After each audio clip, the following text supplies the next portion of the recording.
More than just a sign of emotion, tears are an important part of the healthy eye. Without an adequate film of tears on our eyes, sharp vision is not possible. The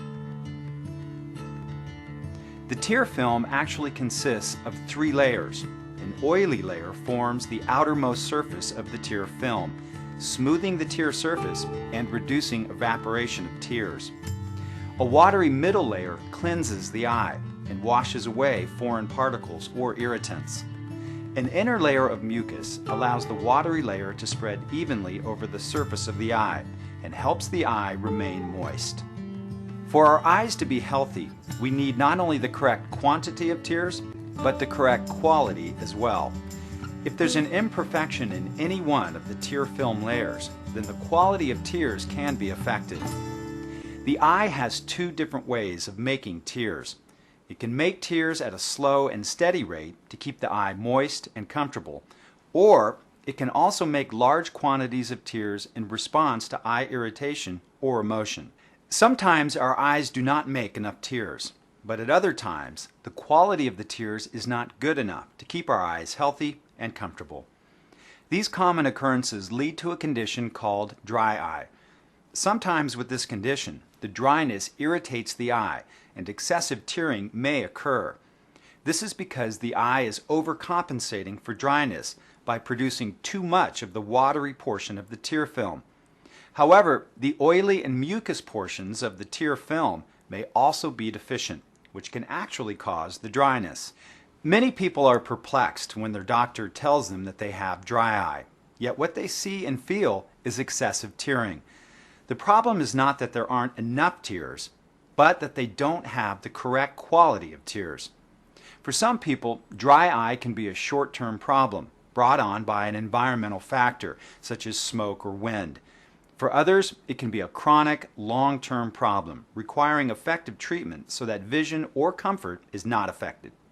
Symptoms of dry eye include excessive tearing, stinging or burning eyes, itching, scratchiness, stringy mucus in or around the eyes, excessive eye irritation from smoke or wind, difficulty wearing contact lenses, and brief or ongoing blurring of vision that may change with each blink.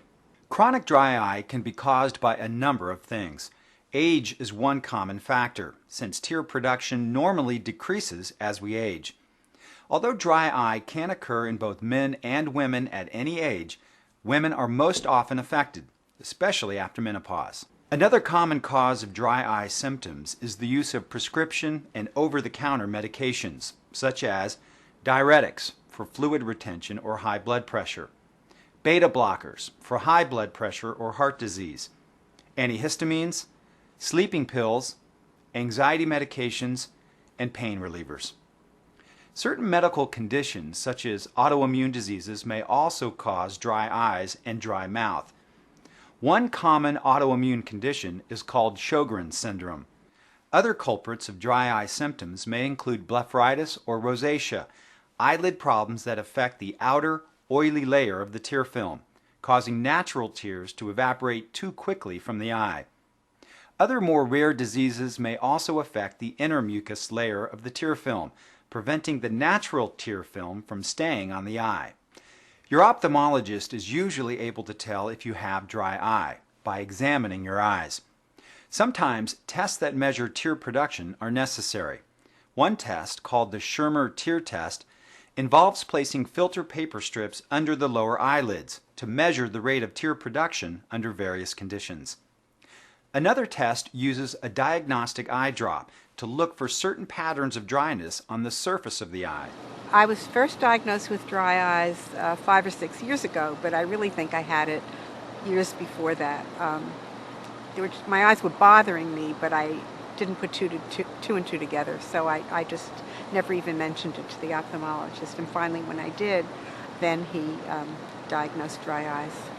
Treating dry eye is generally accomplished by 3 methods: adding tears, conserving tears, and preventing tear evaporation. To add tears, eye drops called artificial tears are used. Similar to your own natural tears, these drops lubricate the eyes and help maintain moisture. Artificial tears are available without a prescription, and you can use them as often as you need them, once or twice a day, or even several times an hour. There are many brands on the market, so you may want to try a few of them to find the one you like best. Some people may be sensitive to the preservatives in artificial tears, so preservative-free eye drops are available. Also, if you need to use artificial tears more than every 2 to 4 hours, preservative-free brands may be better for you. Your ophthalmologist may choose to prescribe an eye drop medication containing an anti-inflammatory, such as cyclosporin.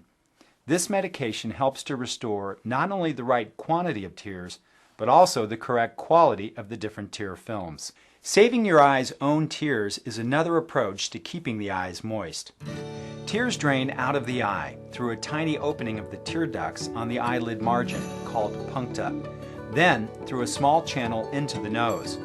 This is why your nose runs when you cry. Your ophthalmologist may recommend closing off the puncta, either temporarily or permanently, using tiny punctal plugs.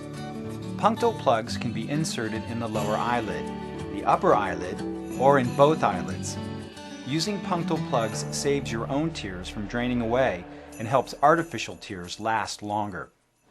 My ophthalmologist recommended that I use the artificial tears hourly and a hot washcloth on my eyes 15 minutes a night, and said that in the future, if that doesn't work and I'm not happy with it, he'll consider punctal plugs.